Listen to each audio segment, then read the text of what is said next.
오늘은 그냥 펴놓으세요. 이게 11자가 좀 길어서 오늘은 반절만 하고 이제 화요일 목요일까지 다니엘을 이제 끝낼 생각입니다. 다니엘서 11장 그냥 펴놓으시고 시작하겠습니다. 다니엘서 어서 오세요.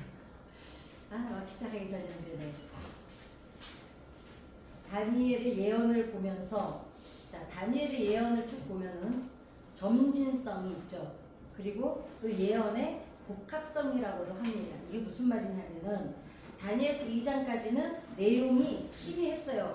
무슨 얘기를 하려고 그러지? 근데 이제 갈수록 어떻게 되니까 예언이 구체적이 되죠. 그래서 이거를 예언의 점진성이라고 표현을 합니다. 그리고 예언의 어떤 사건, 어떤 사람을 지칭을 하죠. 근데 그 의미는 앞으로 일어날 또 다른 사건, 어떤 사람을 지칭을 하는데, 그러니까 다니엘서 1, 2장에서 막 이제 사람들의 이름도 나오고 왕들의 이름이 나오지만 그 사건이 누군지 지금은 모르지만 어때요?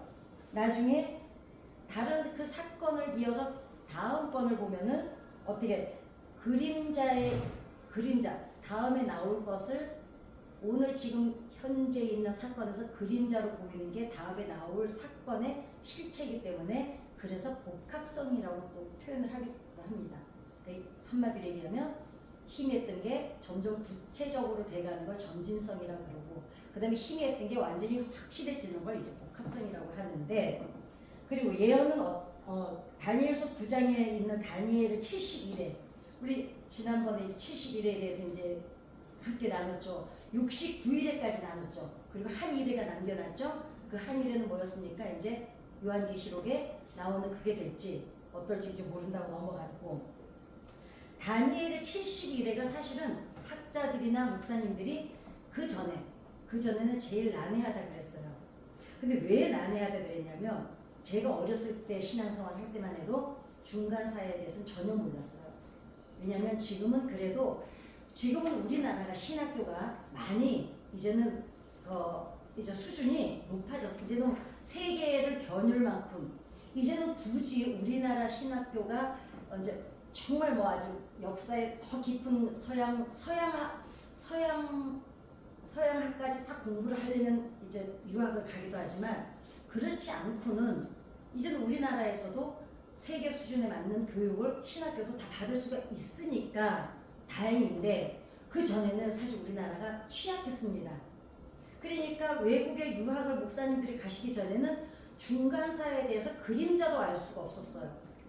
예, 지금은 네이버, 인터넷이 다 돼 있고 어쩌고저쩌고 모든 정보가 이제는 전화기 하나로 앉아서 다 되잖아요. 그리고 제가 어렸을 때마다 우리 목사님들이 무식하시는 거였죠. 왜냐? 나쁜 무식함이 아니라 더 이상 가르쳐 주는 곳이 우리나라는 없었으니까.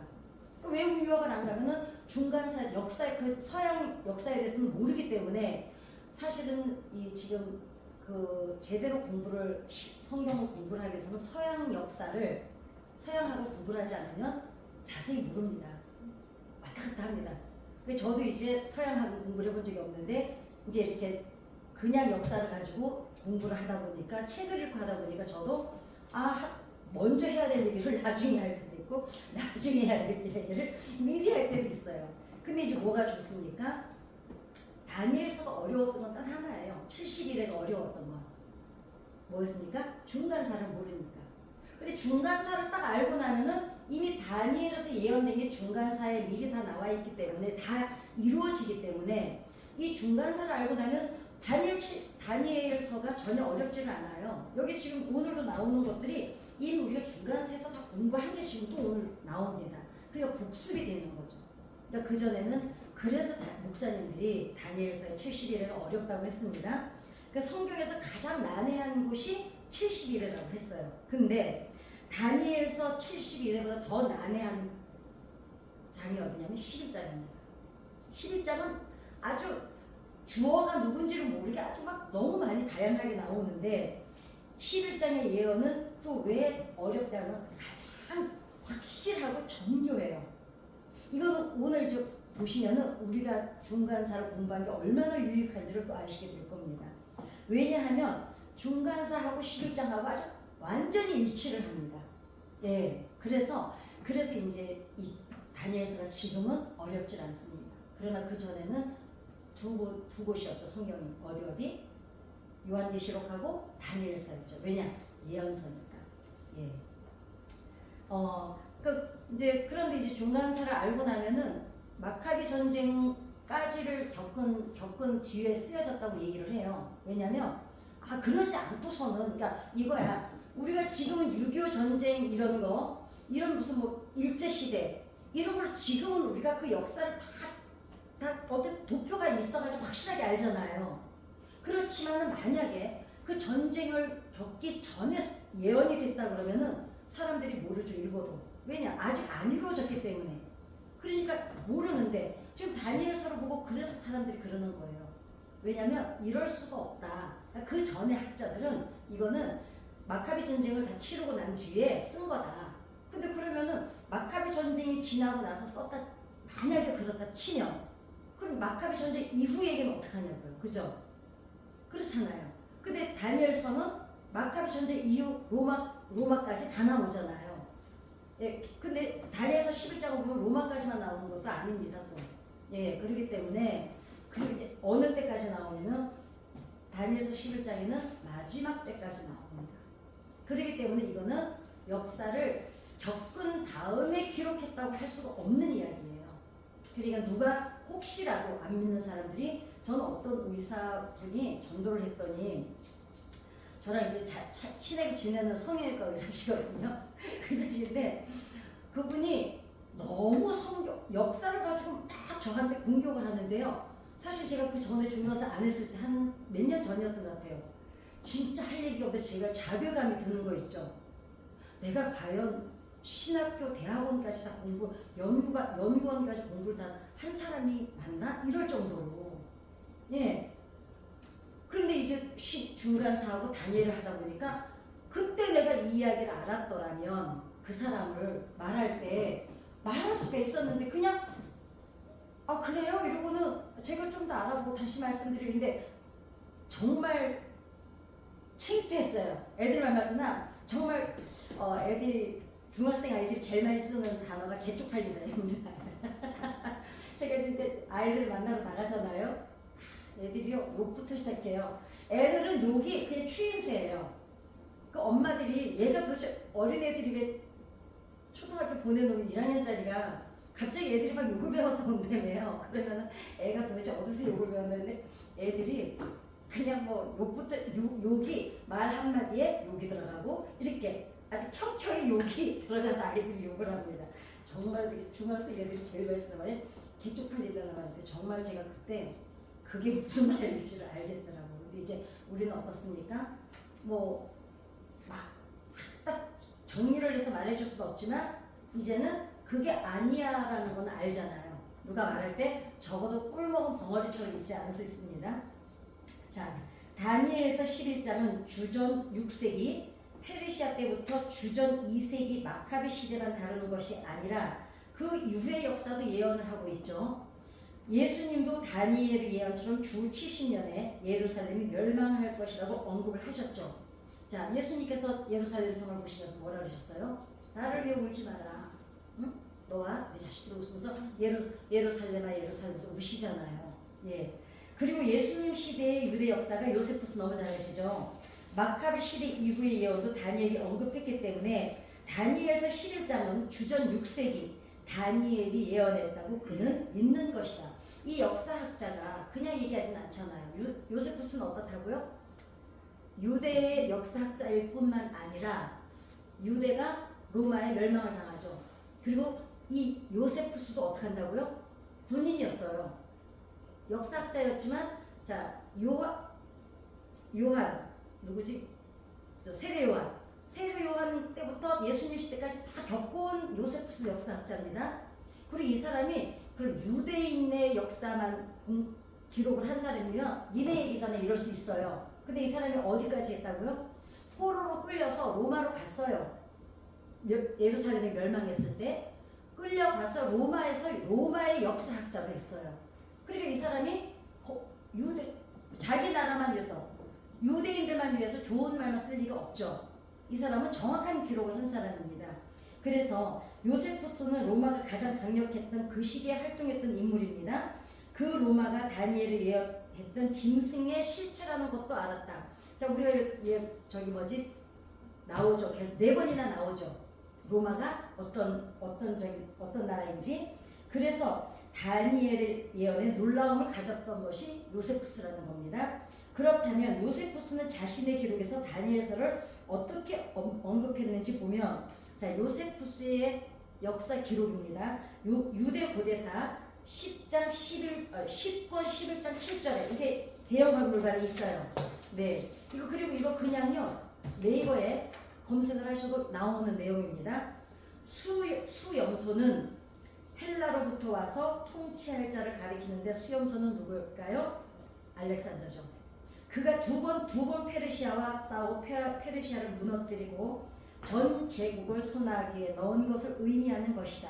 자, 순양은 페르시아고 수염소는 알렉산더입니다. 이마에서 자란 큰 뿔은 첫 번째 왕을 가리킨다. 큰 뿔이 떨어져 나간 후에 땅의 사방을 향해 솟아난 네 뿔은, 자, 큰 뿔은 알렉산더입니다. 그리고 네 뿔이 솟아났다는데 누구라고요? 알렉산더의 4명의 장군입니다. 그죠? 네 뿔은 첫 번째 왕이 죽은 후에 일어날 후계자들과 왕국의 사분을 가리키는 동시에 단연간 인간 세상을 지배할 그들은 첫 번째 왕의 자식도 아니요 친족도 아님을 보여주고 있다. 자, 장군들이었으니까 친족도 아니고 자식도 아니죠. 그리고 마지막 작은 뿔은 안티오쿠스 4세를 이야기합니다. 작은 뿔은 이게 요세푸스가 지금 기록한 걸 읽어드리는 거예요. 그리고 마지막 작은 뿔은 우리 국가를 함락시키고, 그냥 요세푸스가 유대인이니까 우리 국가라고, 자기는 이제 우리 국가라고 그랬죠. 우리 국가를 함락시키고 우리 율법을 무너뜨리고, 안티오쿠스 4세입니다. 우리의 정부를 전복하고 성전을 낙탈하고 3년간 제사를 금지시킬 만한 왕이 일어날 것을 가리키는 것이다. 이 사람은 지금 다니엘서를 읽고 기록을 하는 거예요. 놀랍게도 결국 우리나라는 다니엘의 환상대로 안티오쿠스 4세에 의해서 이런 일들을 당하게 된다. 더욱이 놀라지 않을 수 없는 것은 이 일들이 실제로 발생하기 훨씬 전에 다니엘이 이것을 예언하고 글로 남겼다는 점이다. 다니엘은 이 밖에도 우리나라가 로마 정부에 의해 폐허가 될 것이라는 점도 예언하였다. 다니엘은 이 모든 일들을 하나님께서 보여준 대로 기록하였다. 따라서 그의 글을 읽는 자는 누구나 그의 예언이 놀랍게도 성취된 것을 보고 하나님께서 다니엘을 얼마나 귀하게 여기셨는가를 깨닫게 되며, 그 결과로 에피쿠로스 학파들이 얼마나 잘못 생각하고 있는가를 알게 될 것이다. 에피쿠로스 학파는 하나님의 섭리를 인간의 삶 밖으로 내동댕이 친다. 하나님께서 세상을 돌보시며 우주는 하나님에 의해서 통치되고 하나님 안에서 존재한다는 사실을 믿지 않을 뿐만 아니라 세계는 통치자나 관리자 없이 저절로 운행하고 있다고 주장하기 때문이다. 에피쿠로스 학파가 하나님의 그 모든 성경을 정면으로 반박하는 학파입니다. 이제 요세푸스가 이 학파를 대항해서 이 글을 이제 쓴 거를 제가 읽어드리는 겁니다. 그러나 만일 에피쿠로스 학파의 생각처럼 세계를 다스리는 통치자가 없다면, 세계는 배가 수로 안내인이 없이, 길 안내인 없이 바람에 의해서 파손되고 말을 모는 자가 없어서 곧 전복될 경고와 같을 것이다. 그러니까 이 요세푸스는 뭐라 그래요? 세계를 통치하고 이 세상을 이끌어가는 하나님이 없다면 배가 파손하고 말이 그냥 모는 자 없이 가서 전복되는 거하고 똑같다는 거죠. 따라서 만일 하나님의 섭리가 없이 세상이 움직여진다면 세상은 서로 충돌하여 박살날 것이며 결국은 멸망하여 무로 돌아갈 것이다. 질서가 없을 거라는 거예요. 그리고 어때요? 지금 트럼프가 이러고 우리나라가 지금 이 배후에는, 그 다음에 우크라이나, 러시아가 지금 전쟁하고 이 모든 것 배후에는 하나님이 여전히 통치하고 계신다는 거예요. 그러지 않으면 정말로, 아니 강한 나라들이 다 그냥 집어삼키고 공처럼, 그 페르시아처럼 안 그러겠습니까? 요세푸스가 지적한 에피쿠로스 학파처럼 우리는 합리적인 내용을 따져서 다니엘서가 주전 2세기에 기록되었다고 생각할지도 모른다. 그런데 그렇다면 마카비 이후의 예언에 대해서는 어떻게 설명을 할 것이며 세상의 마지막 일에 대하여 예언에 대해서도 어떻게 설명을 할 거냐. 이제 이거를 요세푸스가 얘기를 하고 있는 거예요. 그래, 이제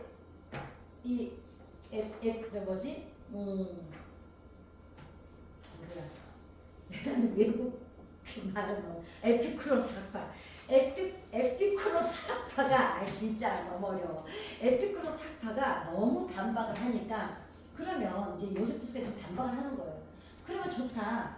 마카비 전쟁까지 본 사람이 이 다니엘 예언이랍시고 적었다면 그럼 마카비 이후에 일어나는 이 안티오쿠스 이제 이후에 일어난 로마부터 시작해서 종말 때까지 기록은 뭘로 설명할 거냐 지금 이걸 이제 얘기를 하고 있는 겁니다. 이건 우리가 누누이 얘기한 거니까 우리는 믿어요. 우리는 아니라고 맞다고 믿지만 이렇게 학파들, 학자들 이런 사람들이 끊임없이 성경을 가지고 아니라고 반박을 하는 사람들이 너무 많으니 예수 믿는 사람들은 어떻게 해야 됩니까? 믿어 그냥. 안 보고 믿는 게 믿음이야. 이러면 안 된다는 거죠. 그리고 하나님의 역사가 그렇게 그냥 믿어도 될 만큼 증거가 없지를 않아요. 증거가 넘치고 넘치는데 왜 그냥 믿냐고요. 그거 누구 때문에 그 얘기가 나왔죠? 예수님한테 보여달라고 했던 도마 때문에 나오는데 도마도 사실은 도마에 대해서 언젠가는 한번 다시 제가 설교를 해드릴게요. 도마도 그런 뜻이 또한 아니었어요. 그리고 예수님도 그 말씀을 하신 게 책망하려고 했던 게 아니에요. 예, 이제 의미를 따져보면 우리는 번역에 오류가 정말 많습니다. 예, 그러는데 생각해 보세요. 거기 한 대목 때문에 사람들이 설명하기 어려우면 뭐라 그래요? 그냥 믿어. 근데 그냥 믿지 않아도 돼요. 하나님의 증거가 모든 것이 하나님의 역사하심인데 그 증거가 넘치는데 왜 사람들한테 그냥 믿으라고 우리가 윽박지르냐고요. 그러면 사람들이 공격을 하죠. 왜? 니네가 할 말이 없으니까 니네 그냥 믿으라는 거 아니야. 그건 아닙니다. 이제는 어떻게 해요? 뱀처럼 지혜로워야 되는 건 마땅합니다. 그리고 세상도 우리가 시험을 치고 출세를 하기 위해서 좋은 자리를 얻기 위해서 발전하기 위해서 뭘 해요? 공부하고 시험을 치잖아요. 여러분, 우리 전 생애의 생명을 맡기는 일이 종교예요. 그죠? 그런 하나님을 우리가 지금 다음 세대, 만약에 다음 세대가 없는데 우리가 지금 이러고 있어야 된다면 우리처럼 불쌍한 사람들 없다고 그랬잖아요.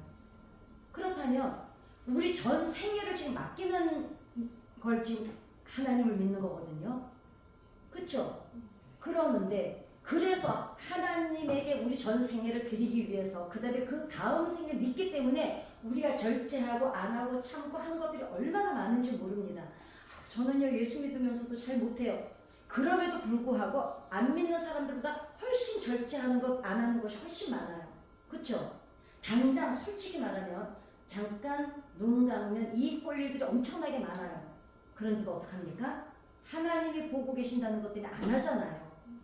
그런데 그 전 생애를 맡기는 하나님을 믿는 일인데 그냥 믿으면 안 되죠. 알고 믿어야죠. 억울하잖아요. 만약에 정말 그랬는데 하나님이 없어요. 어떡할 거냐고. 근데 있기는 어디 있어 이러고 안 믿고 갔는데 갔더니 정말 계시네. 어떡할 거냐고. 그렇기 때문에요. 전도를 할 때도 저는 그런 얘기를 많이 합니다. 이거는 그냥 교회 나오고 예수 믿는 이 수준이 아니에요. 뱃속의 인생이 있었잖아요. 이 땅의 인생이 100년이죠. 10개월의 뱃속의 인생이 있었어요. 이 땅에 100년을 살기 위해서. 10개월을 준비하고 나와서 100년을 삽니다. 100년을 준비해서 우리가 영원히 사는 곳으로 가는 것이거든요. 그러면은 이거는 소름 끼치는 일이에요. 뱃속의 아이가 나 그냥 손발 하나도 안 쓰네. 눈으로 보는 일도 없고 입으로 먹을 일도 없고 코로 숨 쉴 일도 없고 손발 쓸 일도 없는데 이거 내가 왜 만들어? 이러고 얘가 그냥 살덩어리로만 있으면 얘는 못 태어나죠. 그냥 긁어내야 돼요. 왜요? 그냥 살덩어리는 아이가 아니잖아요. 그쵸? 그런데 그 애가 뱃속에서는 전혀 안 필요해요. 눈도 안 필요합니다. 코도 안 필요합니다. 뭐 씹어먹는 일 없으니까 이도 안 필요합니다. 머리카락까지 손톱까지 다 만들어서 나오는 이유가 뭡니까? 여기서 100년을 살기 위해서 다 준비하고 나오는 거잖아요. 기본을. 그러면 우리가 영원한 나라에 가는 것도 여기서 그렇게 준비 안 되고 갈 수가 없는 겁니다.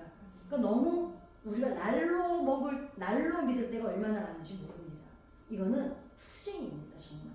그래서 다니엘서 11장은 그럼 하나님께서 왜 기록하게 했느냐? 주전 6세기에 존재했던 다니엘은 본인과는 주전 6세기에 지금 바벨론과 페르시아에 있었던 다니엘하고는 이 다니엘서의 내용은 전혀 상관이 없어요. 그죠? 다 언제 일어나는 일입니까? 그 이후 다니엘이 없는 그 이후의 일들이 지금 계속 다 기록을 하는데 다니엘도 자기도 기록하면서도요 뭔 일인지 몰랐을 거예요. 그러나 만약에 다니엘이 알고 또 기록했다 쳐도 이렇게 기록 못하죠. 왜냐? 미래 일은 몇백 년 뒤에 일어날 일을 어떻게 알고 기록을 합니까? 그러니까 하나님이 예언을 주시지 않고는 기록할 수 없는 내용입니다. 그래서 관계국 페르시아, 헬라, 로마의 이야기를 예언을 했을까? 그 예언은 다니엘 개인을 위한 것이 아니라 이스라엘 민족을 위한 것이었다는 겁니다. 그러면 하나님께서 왜 이스라엘 민족을 위해서 다니엘에게 이 다니엘서를 기록하게 했느냐가 너무 중요하죠. 다니엘과 같이 잡혀온 다니엘 시대의 유대인들의 생활을 보면 지금부터가 정말 좀 깊이 생각해볼 문제입니다. 그들은 하나님을 의지하기보다 강력한 나라들을 의지했습니다.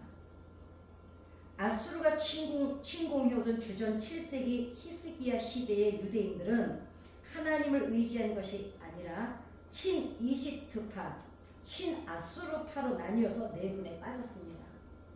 어디가 생각나세요? 우리나라가 생각나지 않으세요? 자, 우리나라가 고종 마지막 때 어땠습니까? 일본에. 어느 파는 어디에? 미국에. 네. 그 다음에 그때 러시아도 있었죠. 그러니까 그냥 하나님을 어찌됐거나 우리는 이제 하나님을 몰랐다 치고 이스라엘이 그랬던 거예요. 이스라엘은 하나님 앞에 자기들이 얘기했어요. 자기네는 누구라고요? 하나님 앞에 택함 받은 선민이라고요. 그런데도 불구하고 이집트를 끊임없이 의지했잖아요. 근데 제가 이집트에서 430년을 살았잖아요. 그 DNA가 끈질기게 남아있어요.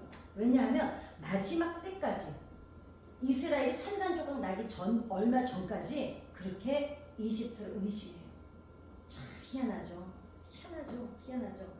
다니엘과 바벨론이 침공을 했을 때도 왕들은 이집트로부터 원군을 기다렸고, 바벨론 침공 당하기 전에 예레미야, 이사야 학교부터 다 몰아서 하나님이 계속 예언했죠. 이집트 의지하지 마라. 내가 너희들을 바벨론으로 넘길 것이다. 계속 했잖아요.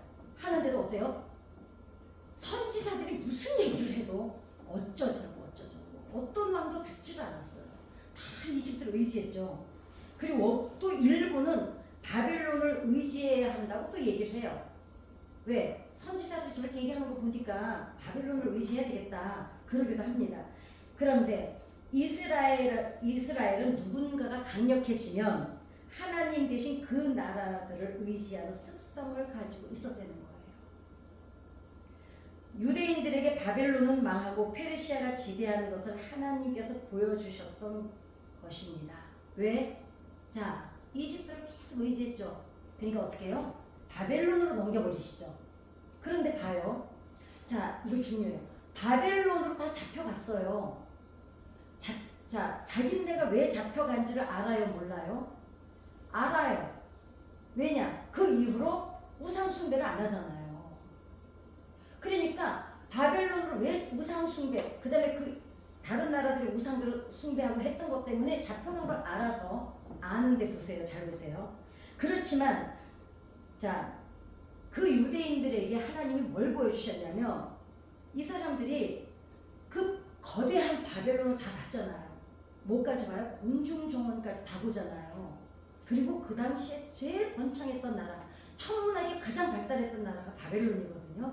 그 거대한 나라를 하나님이 보여주세요 일단. 그리고 난 뒤에 하나님께서 이 사람들에게 뭘 본보기로 보여주세요? 그런 거대한 나라도 페르시아에게 먹히는 것을 보여주세요. 그쵸? 근데 자 여기서 또 잘 보세요. 그런데도 이때도 유대인들은 어떻습니까? 하나님을 의지하지 않습니다. 어디에서 나와요 그게? 페르시아에 왜 의지하지 않느냐? 자 그거를 보여줘. 다 보여. 자 왜 멸망해서 바벨론이 가는지, 바벨론이 페르시아 망하는 걸 다 보여주고, 페르시아 왕이 서서, 그것도 누구예요? 이사야서에 예언된 왕이 일어나서 이스라엘 민족을 돌려보내요. 그러면 하나님의 말씀이 지금 이루어지고 있어요? 안 있어요? 그런데 몇 프로만 돌아갔다고요? 10%만 돌아가요. 90%가 어디에 남아있습니까? 페르시아에 남아있어요. 자, 이스라엘만 우리가 욕을 할 수 있을까요? 이렇게 보여주는데도, 그렇게 예언이 돼 있는 것들이 다 이루어지는 걸 지금 눈으로 보는데도 이스라엘 민족이 자 페르시아에 남아서 자신들의 정체성을 상실해 가면서도 뭘 봐? 그 전에 하나님을 의지하지 않고 이집트를 의지했던 것처럼 이번에는 뭘 의지합니까? 성공과 권력을 의지합니다. 페르시아에 남아서. 페르시아에 뭐가 있었어요? 누구든지 노력만 하면 누구든지 다 좋은 자리, 어느 자리든 자기만 애쓰면 갈 수 있어요. 실력만 되면. 그리고 거기 얼마나 전 세계에서 가장 보안이 튼튼했던 나라, 학군이 좋은 나라, 뭐 모든 게 좋았던 나라, 거기에 남잖아요. 하나님 의지 안 하잖아요. 70년을 바벨론에서 살고 그 후회를 했는데, 그 바벨론이 페르시아에 넘어가는 걸 보면서도 페르시아에 이사야서에 예언된 왕이 일어나서 돌려보내는데도 안 돌아갑니다.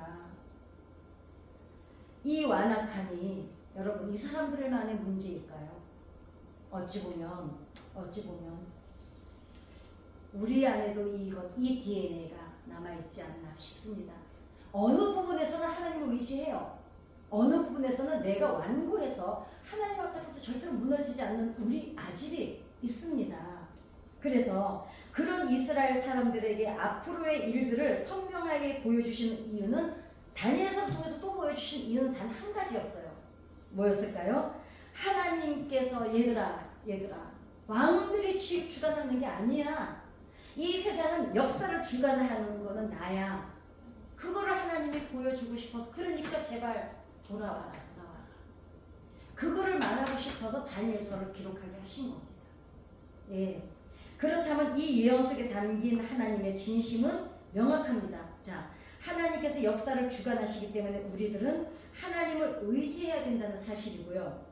그렇지만 다니엘의 예언에도 불구하고 다니엘보다 200년 후에 등장한 알렉산더가 유대인 땅에 들어왔을 때, 그리고 주전 2세기에 마카비 전쟁이 일어났을 때, 그리고 주전 63년에 로마의 폼페이우스가 예루살렘을 침공했을 때, 그 다음에 주 70년에 로마가 예루살렘을 파괴했을 때, 유대인들은 이 절체절명의 순간에도 하나님을 의지하기보다 권력자들에게 의지했다는 사실은 역사가 우리들에게 생생하게 증명을 해주고 있습니다. 이 세상을 주관하는 건 우리가 선거를 하고 투표를 하고 대통령을 뽑잖아요. 그러나 그 배후에도 하나님께서 반드시 역사가 계신다는 사실입니다. 그렇다면 우리가 원하지 않는 대통령이 일어날 때도 있고 우리가 원하는 대통령이 일어날 때도 있어요. 자, 그러면 우리가 원하는 대통령이 일어났을 때 우리 전 국민의 원함이었습니까? 반발이 바로 그거예요. 근데 사람들은 어떻게 생각해요? 우리가 원하는 대통령이, 내가 찍었던 대통령이 있으면 하나님이 뜻을 이루셨다고 생각을 해요. 그럼 저쪽에서는 만약에 우리가 뽑은 사람이 안 되고 다른 사람이 됐어. 저쪽에서는 또 뭐라고 생각해요? 자기네 배후에 역사하신 하나님이 역사하셨다고 생각해요. 안타깝습니다. 다니엘서 11장, 다니엘서 11장에 19세기 독일의 학자 바이스 바흐에 의해서 페르시아의 베이스툰 비문이 해독이 되었다. 자, 비문이 뭐라 그랬죠? 제가 그 대형 박물관에 이렇게 비문이 있어요. 아주 깨끗한 글씨로 막 새겨놓은 거를 해독을 그동안은 못했었습니다. 그랬는데 독일의 그 학자가 이 비문을 해독을 했습니다. 19세기에 해독을 했는데 이 비문으로 페르시아의 역사가 선명하게 밝혀졌어요. 그 전에는 이거를 해독을 못했어요. 뭐 역사가 기록은 남아있는데 뭔 얘기인지를 모르겠는 거야. 제가 신학교를 가는데요. 헬라어하고 히브리어 시험을 보는데요. 제가 이렇게 보게는 이래도요. 어떤 게 있냐면 저는 뚜벅뚜벅 있어요. 모르면은 모른다고 이거 못하겠네 이러지를 않아요. 히브리어를 하루에 한 자씩 외우기 시작했어요. 글씨를 써서 외운 게 아니고 그냥 눈으로 찍어서 외우기 시작했어요.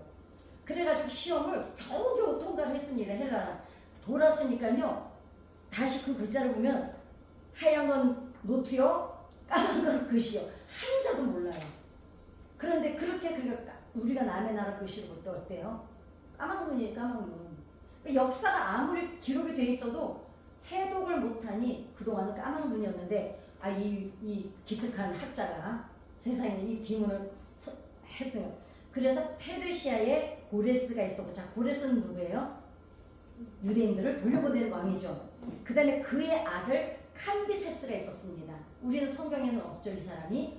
그 다음에 그 동생 스메르디스가 있어요. 그리고 이어서 뭘로 넘어가면 다리우스 1세로 페르시아의 왕조가 이어갑니다. 근데 우리는 간단하게 나와서 모르죠. 여기는 성경에는 없잖아요. 그러니까 이 역사를 알지 않으면 성경에서 다니엘서를 읽어도 모르는 거예요.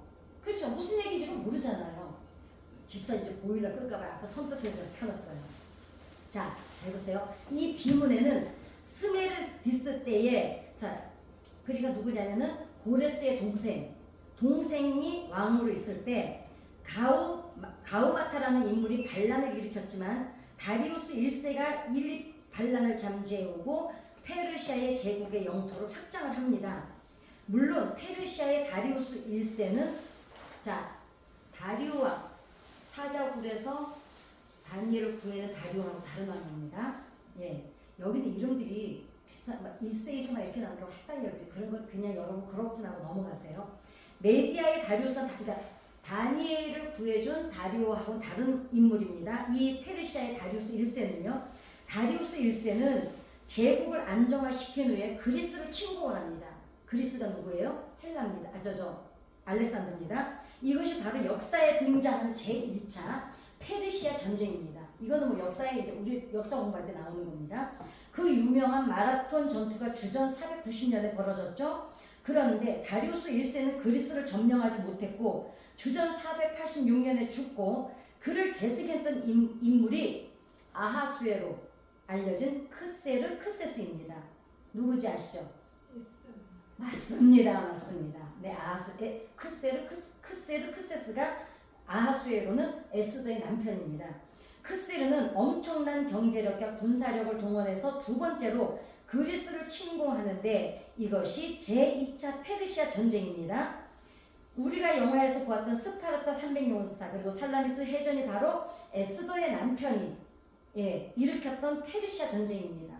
이 부분에 대해서 헤로도토스는 이렇게 기록을 하고 있습니다. 자, 이렇게 아시면 돼요. 아하수에로가 에스더 1장이 뭔 얘기부터 나와요? 잔치하는 것부터 나오죠.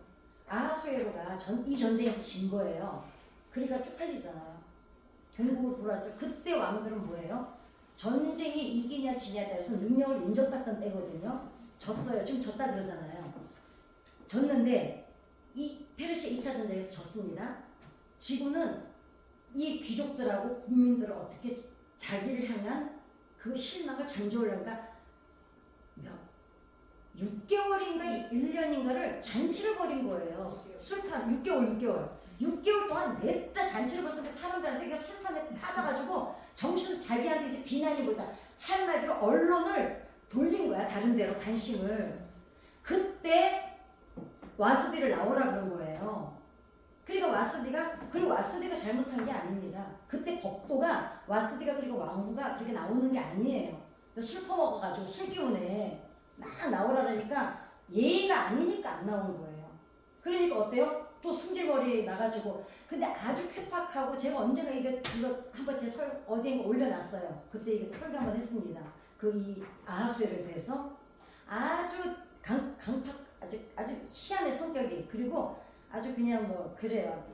그 좋은 사람 아니야.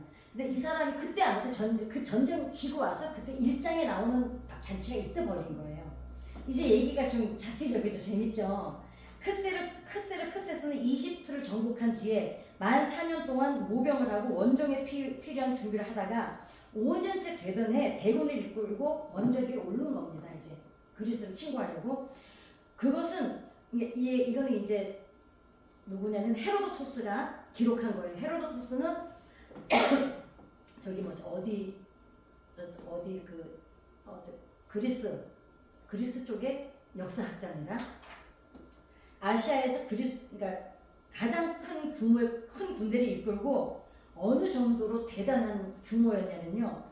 강물을 제어하고 그러니까 이렇게 표현해서 그 물을 마셔버려서 얼마나 군인이 많이 출동을 했으면 강물을 마셔버려가지고 강이 마르지 않은 강이 없다고 할 정도로 함선 어떤 부족들 그러니까 이렇게 점령이 된 나라들이 어떤 점령이 된 나라들은 함선들을 데리고 어떤 뭐 점령된 나라들은 보병들을 데리고 빨리 다 착출한 거예요. 그러니까 어떤 부족들은 기병들을 되도록 요청이 아니라 그러니까 강제로 끌어모은 거예요. 이렇게 페르시아 전쟁을 기록을 하고 있는 게 헤로도토스입니다. 이렇게 대단했다는 거예요. 어떻게 강물을 다 마셔버리고 할 정도로 이렇게 몰려오는 거예요. 2절을 한번 이제 드디어 읽어보겠습니다. 네. 오늘은 조금만 더 하고 끝내겠습니다. 자, 2절. 자, 1절부터 2절 시작. 내가 또 메대 사람 다리오 원년에 일어나 그를 도와서 그를 강하게 한 일이 있었느니라. 이제 내가 참된 것을 내게 보이리라. 보라, 바사에서 또 새 왕들이 일어날 것이요 그 후에 넷째는 그들보다 심히 부여할 것이며 그가 부여함으로 강하여진 후에는 모든 사람을 충동하여 헬라 왕국을 칠 것이며. 자, 제가 좀 전에 페르시아에 맨 처음에 누가 일어납니까? 고레스가 일어납니다. 그 다음에 새 왕들이 2절에 뭐라 그래요? 새 왕들이 일어난다 그러죠. 누구라 그랬습니까? 고레스, 캄비세스, 스메르디스. 그리고 그 다음에 그 후에 넷째는 그들보다 심히 부여할 것이며 그가 그 부요함으로 강하여진 후에는 모든 사람을 충동하여 헬라 왕국을 친. 이게 누구냐면은 다리오 왕입니다. 다리오가 헬라를 치고 결국은 이제 역사에서 페르시아가 사라집니다. 괜히 건드려가지고. 자, 그러면 이 2절의 내용을 보면 페르시아의 아케메네스 왕조의 순서와 놀랍도록 동일한 것을 볼 수가 있습니다. 자, 페르시아의 왕조 이 내용이 지금 여기가 뭐예요? 페르시아의 왕조를 지금 기록하고 있는 겁니다. 2절이. 그리고 주전 333년에 페르시아와 페르시아의 다리우스 3세의 알렉산더가 이 수수 전투에서 맞붙게 된다. 그리고 마침내 페르시아는 어떻게 됩니까? 역사 속으로 사라집니다. 그렇지만 세계를 정복했던 알렉산더도 말라리아에 걸려서 사망을 합니다. 자, 그러니 그 알렉산더 하면 전쟁의 신 아니에요? 말라리아에 걸려서 죽고 자신의 두 아들에게 나라를 제국을 넘겨주려고 했지만 두 아들은 살해를 당합니다. 그래서 어떻게 됩니까? 그리고 4명의 후계자들에 의해서 나라가 4등분이 되었는데 이것을 역사에서는 디아도코이 시대라고 하는데 이걸 뭐냐? 계승자 시대. 4명의 장군에게 계승이 됐다. 그래서 계승의 시대라고 합니다. 그렇게 4등분된 4개의 나라에서 지중해에 패권을 두고 다툰 두 나라는 어저께 말씀드렸죠. 별로 안 나와요. 근데 셀레우쿠스 왕조하고 프톨레미 왕조가 가장 강합니다. 두 나라가 바로 이집트 지역을 차지했던 프톨레마이오스 왕조, 페르시아 땅을 흡수했던 셀레우쿠스 왕조로 대립이 이어집니다. 이스라엘 입장에서 보면 지리적으로 볼 때 프톨레마이오스는 남쪽이고 그 다음에 셀레오코스는 북방입니다. 그래서 이제 다니엘서 11장이 이제 나와 있는데 여기서 11장이 이제 앞으로 있다 보면 북방과 남방이 나올 거예요. 그러면 남방은 누구라고요? 프톨레마이오스. 북방은 셀레오코스, 즉 누구죠? 안티오쿠스 조상들입니다. 예. 1절에서 4절까지는 자 3절 4절 읽어볼까요? 시작. 장차 한 능력 있는 왕이 일어나서 큰 권세로 다스리며 자기 마음대로 행하리라. 그러나 그가 강성할 때에 그의 나라가 갈라져 천하 사방에 나누일 것이나 그의 자손에게로 돌아가지도 아니할 것이요 또 자기가 주장하던 권세대로도 되지 아니하리니 이는 그 나라가 뽑혀서 그 외에 다른 사람들에게로 돌아갈 것이니라. 예. 자, 다니엘서 5절에서 35절까지는 프톨레마이오스와 셀레우쿠스 간의 쟁탈전을 언급하고 있습니다. 지도를 보면 남쪽은 이집트에 비옥한 곡창지대고, 자 이집트는 항상 사람들이 탐을 냈던 이유가 뭐였죠? 거기에 무슨 강이 있었죠? 나일강. 예, 그래서 나일강 때문에 이집트는 항상 비옥한 땅이었습니다. 그러니까 농사가 잘 됐어요. 근데 자 사람이 먹고 사는데 제일 중요한 게 뭐예요? 양식이잖아요. 그러니까 모든 나라들이 그 이집트를 탐을 냈습니다. 북쪽은 문명의 꽃을 피운 지역이다. 그래서 세금을 많이 취할 수 있는 지역이기 때문에 유대 사회가 포함된 팔레스타인은 이 두 지역 사이에 교두보에 위치하고 있는 것이다. 그러니까 이스라엘은 어디에 있었다고요? 중간. 네, 중간에 있으니까 늘 그냥 이쪽에서 저쪽 침략하려면 이스라엘 밟고 지나가야 되고, 팔레스타인의 항구는 아라비아 내륙으로 들어오는 커다란 시장의 관문이었기 때문에 한마디로 남과 북의 왕국은 이 지역을 장악하기 위해서 엄청난 전쟁을 벌였던 것이 주전 3세기의 사건이다. 5절에서 35절까지는 이 두 나라, 그러니까 셀레오쿠스 왕조하고 프톨레마이오스 왕조가 끊임없이 싸운 것이 35절까지 이어지는데, 자, 이 중간에 누가 있었다고요? 유대 사회가 있었던 거예요. 그러니까 요점 정리로 오늘 요점 정리만 하고 끝내겠습니다. 알렉산더 사후의 4등분이 됐죠. 프톨레마이오스 왕조하고 셀레우코스 왕조가 팔레스타인 지역을 놓고 전쟁을 벌입니다. 두 나라가 쟁탈전을 벌이다가 안티오쿠스 3세 때, 자 유대인을 괴롭혔던 건 몇 세죠? 4세죠. 안티오쿠스 4세가 유대인들을 괴롭혔잖아요. 성전을 더럽혔죠. 3세 바로 직전에 3세 때 한니발의 카르타고를 무찔렀던 로마가 이 지역에 이제 로마가 나오기 시작을 해요. 개입을 하기 시작합니다. 프톨레마이오스와 셀레우코스가 지중해 놓고 각 축전을 벌이다가 프톨레마이오스 2세는 주전 250년 무렵에 안티오쿠스 2세에게 딸을 보내서 정략 결혼을 맺습니다. 그러니까 이제 자 프톨레마이오스하고 안티오쿠스하고 지금 한 왕이 알렉산더의 장군이었잖아요. 두 나라는 나오지도 않아. 얘네 둘이 지금 가장 강대국이에요. 이스라엘 가운데 놓고 한쪽은 남쪽, 한쪽은 북쪽으로. 그런데 얘네들이 야 우리끼리 싸우면 뭐하냐 그러지 말고 우리 그냥 사돈 맺자 사돈. 그 당시는 다 정략 결혼이었잖아요. 그래서 어떻게 하냐면 프톨레마이오스 집에서 안티오쿠스 집안으로 딸을 보냅니다. 이 딸의 이름은 베레니케이지만 안티오쿠스 2세한테는 이미 라우디케라는 왕비가 있었어요. 아내가 있어요. 그때 아내가 있어도 그냥 또 보내고 하자. 누구 생각나세요? 솔로몬. 그죠? 끊임없이 정략 결혼했지 않습니까? 그렇지만 라우디케라는 왕비는 안티오쿠스 2세와 이집트에서 시집온 베레니케 그녀의 아들까지가, 이 여자가 딱 프톨레마이오스에서 베레니케가 오니까 남편부터 시작해서 베레니케까지 그 자식들까지 다 죽여버려요. 왕비가. 그리고는 어떻게 합니까? 왕비는 자신의 아들이었던 셀레우쿠스 2세를 왕위에 앉힌 일이 주전 246년에 벌어집니다. 아 대단하죠. 어떻게 왕부터 시작해서, 그치? 그러니까 여자들이 무서운 거야, 그지? 그런데 자, 이 프톨레마이오스에서 자기 시집을 보냈는데, 자기 동생을 정략 결혼을 보냈는데 왕비가 다 죽이고 어떻게 해요?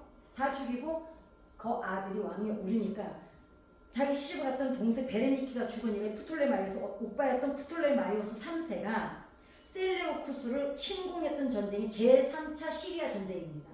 이 시리아 전쟁은 거기 백과사전이 어디에도 나오는 전쟁입니다. 이로써 프톨레마이오스가 셀레우쿠스를 약탈해서 엄청난 전리품을 취하게 됩니다. 그러니까 자기 동생을 시집 보냈는데 사돈 맺으려고. 근데 그 나라에서 그러니까 거기를 쳐들어가요. 그래서 전리품을 어마어마하게 가져옵니다. 그럼 유대 사회는 이 시기에 뭘 하고 있었냐? 이 시기에 하나님을 유대 사회는 이 시기에 얘네들이 막 남쪽 북쪽에서 지금 자기네 중간에 막 싸우고 있잖아요. 이럴 때 유대 사회는 이 시기에 뭘 했냐면 하나님을 의지하기보다는 이집트 노선을 가지고 있었고, 이것이 다니엘서 11장 5절에서 9절의 내용인데, 이렇게 프톨레마이오스로부터 침략을 당했던 셀레우코스 후손들은 이렇습니다. 셀레우코스 3세 뭐 이런 있어요. 이 사람 뭐 이제 아무튼 여러 명이 있습니다. 우리 그러면은 이 5절부터 9절까지 읽어보겠습니다. 시작. 자, 읽어봅시다. 남방의 왕들은 강할 것이나 그 군주들 중 하나는 그보다 강하여 권세를 떨치리니 그의 권세가 심히 클 것이요. 몇 해 후에 그들이 서로 단합을 뭐라고 했어요? 정략 결혼. 그죠? 곧 남방 왕의 딸이 북방 왕에게 가서 화친하리라. 그죠? 너무너무 정확하지 않아요? 그러나 그 공주의 힘이 쇠하고 어땠어요? 죽었죠? 그 왕은 서지도 못하며 어때? 그 왕도 죽어버리죠.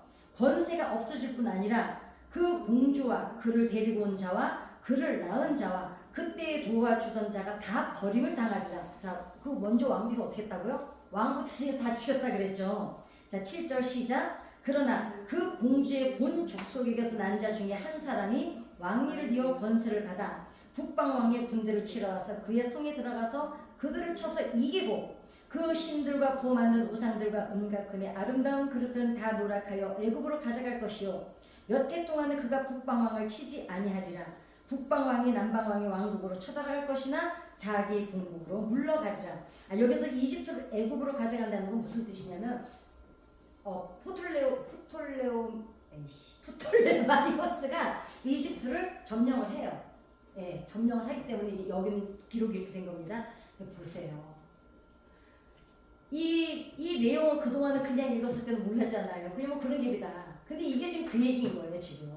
그래서 이 전쟁에서 이긴 프톨레마이오스는 사스는 셀레우코 평사들을 학살한다. 그리고 이것이 12절.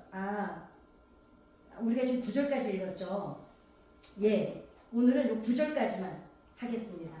그래서 내일부터 새벽기도가 시작이 되니 오늘은 들어가서 일찍 주무시고 새벽기도 다 나오셔야 되잖아요. 그죠? 그래서 또 이어서 이제 내일 또 다시 9절부터 다시 들어가겠습니다. 어찌되었거나 오늘의 요점은 무엇입니까?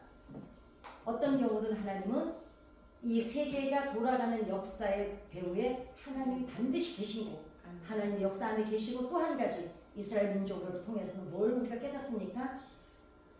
그 현장을 몸으로 70년을 겪어내고 그러니까요. 옛날에 그런 말 있지 않았어요? 머리가 안 되면 몸이 힘들다고. 몸으로 다 겪어내는 경험을 하면서도 어떻게 해요? 여전히 그 완악함이 안 없어지는 거예요. 그리고 어떻습니까? 그 430년의 노예 생활했던 그 DNA가 그러니까 우리가 왜 그러잖아요. 3살 버릇 몇 살까지 간다고요? 네, 맞아요. 그러니까 한번 우리가 어떤 습관에 빠진 거 그런 거 있지 않으세요? 나 이거 좀 고치고 싶은데 정말 몸부림 치다가 어느 날 보면 힘해져 있지만 그 힘해질 때까지 얼마나 내 자신이 나를 자책하고 후회하고 또 이랬어 그런 일을 겪어내지 않습니까? 그러니 이런 걸 보면은 우리 안에 하나님 앞에 순종하고 사는 것 같은데 어느 한 구석에 여전히 남아있는 그 실핏줄 같은 아직 오만함, 악한 그런 것들이 우리에게 있지 않은가 또 돌아보게 되는 시간이었습니다.